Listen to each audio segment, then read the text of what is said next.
Все-таки вчора я ще поставив маяки. Бачите, в мене тут було якихось 2 кусочка маячка, такі валялися. Я взяв 2 тих кусочка, поклав, бачите, раз, 2.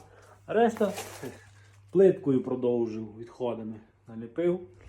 І бачите, скільки мені там в кінці майже 3 см треба накладати.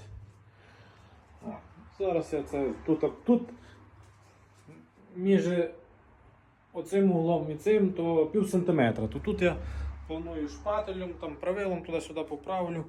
Тут таке ж саме, а звідси вже буду тягнути, звідси почну вже тягнути правилом. Туди так до дверей. Так що так, планую це нині повирівнювати.